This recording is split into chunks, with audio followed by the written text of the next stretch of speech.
Good morning students. आज हम आपका सेकंड यूनिट सेकंड का लेसन थर्ड रिमोट सेंसिंग, ठीक है। रिमोट सेंसिंग, सुदूर संवेदन। रिमोट सेंसिंग होती क्या है, सुदूर संवेदन आपका क्या होता है, क्या परिभाषाएं हैं, इस सब के बारे में देखेंगे। बेसिक चीज़ें देखेंगे। तो what is remote sensing? Remote sensing क्या है आपका? तो ये होता है आपका सेंसिंग विदाउट टचिंग, यानी कि आपका बिना किसी वस्तु को छुए उसके बारे में जानकारी प्राप्त करना ही आपका सुदूर संवेदन होता है या सुदूर संवेदन कहलाता है। बहुत इंपॉर्टेंट डेफिनेशन है, आपको याद रखनी पड़ेगी। बिना किसी वस्तु को छुए उसके बारे में जानकारी प्राप्त करना ही आपका रिमोट सेंसिंग है, सुदूर संवेदन है। इस शब्द का प्रयोग अगर आपसे पूछे कि रिमोट सेंसिंग शब्द का प्रयोग सबसे पहले किसने किया था, तो 1960 में मिशिगन विश्वविद्यालय के जो आपके प्रोफेसर थे वो थे आपके एवलिन प्रूट।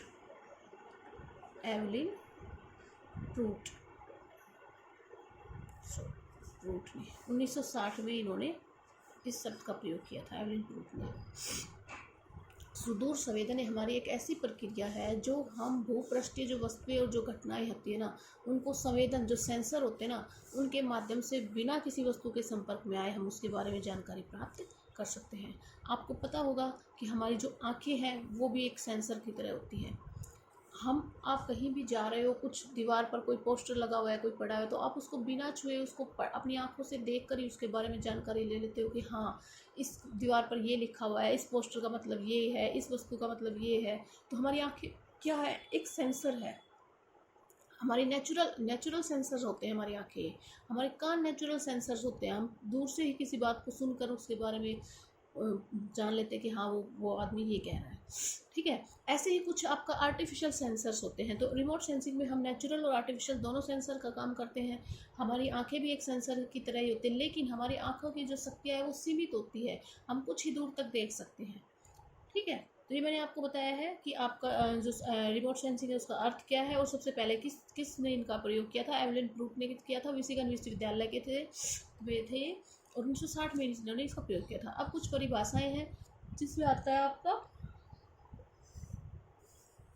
कोलवेल के अनुसार। फर्स्ट है आपका कोलवेल के अनुसार।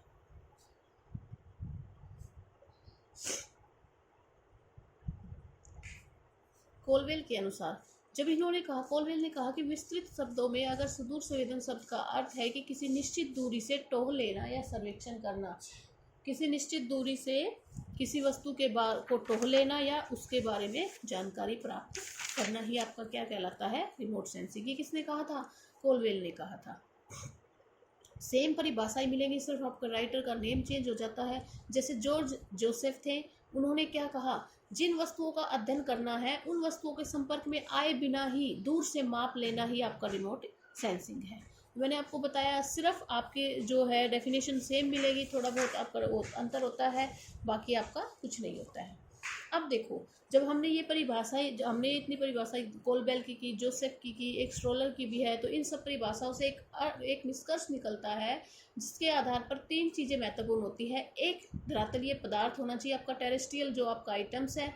एक, अभिलेखन युक्तियाँ होनी चाहिए। और थर्ड, ऊर्जा तरंगों के माध्यम से सूचनाओं की प्राप्ति होनी चाहिए। जब ऊर्जा तरंगें आएंगी, जब सूर्य से जो ऊर्जा तरंगें आएंगी उनको विद्युत चुंबकीय ऊर्जा बोलते हैं, और पृथ्वी से जो तरंगें जाती हैं उसको क्या बोला जाता है, आपका टेरेस्ट्रियल एनर्जी बोली जाती है। तो जब ये तरंगें होगी तभी तो हमें किसी जो धरातलीय जो वस्तुएं हैं उनके बारे में हमें जानकारी मिलेगी।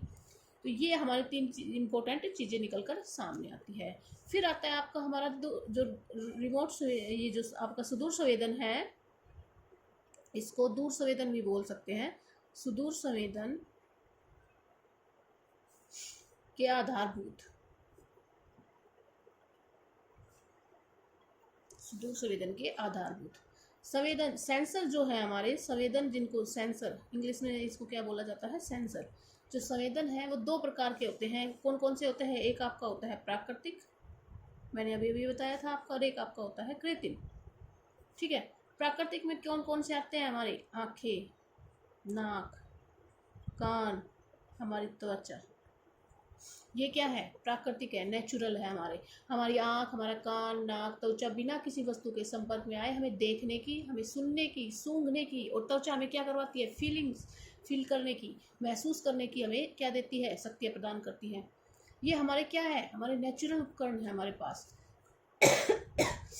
उसके अलावा मनुष्य ने कुछ कृत्रिम जो आपके सेंसर है वो बनाए हैं। क्यों? क्योंकि हमें ये जो नेचुरल है इनके बारे में हम विस्तृत जानकारी प्राप्त नहीं कर सकते हैं, इनकी शक्तियाँ सीमित होती है।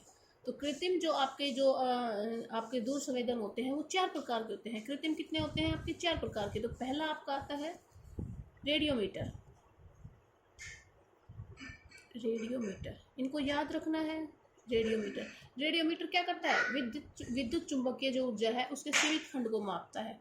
रेडियोमीटर क्या करेगा? विद्युत चुंबकीय ऊर्जा को मापता है आपका। ठीक है। सेकंड रेडियोमीटर के बाद ऑडियोमीटर आपको नाम से भी पता चल रहा है, क्या मापेगा? ऑडियोमीटर। ऑडियो किसको बोला जाता है? ऑडियो जो हम सुनते हैं, ध्वनि को। तो ये किसको मापेगा? ध्वनि की तीव्रता को मापता है। ये तीव्रता को मापता है। ठीक है। थर्ड क्या है आपका? मैग्नेटो क्या है? नाम से समझ जाओ भाई। मैग्नेट किसको बोलते हैं? चुंबक को। तो मैग्नेटो क्या मापेगा आपका? चुंबकीय क्षेत्र को मापेगा। ये पृथ्वी के चुंबकीय क्षेत्र में होने वाले परिवर्तन को मापेगा। तो ये क्या मापेगा? पृथ्वी पर होने वाले चुंबकीय परिवर्तन को, कि भाई पृथ्वी के चुंबकीय क्षेत्र में कोई परिवर्तन हुआ है या नहीं। और लास्ट आपका आता है ग्रेवोमीटर क्या है? ग्रेवोमीटर ग्रेविटी को मापेगा आपका। तो ग्रेवोमीटर क्या मापेगा? पृथ्वी के गुरुत्वाकर्षण में होने वाले परिवर्तन को,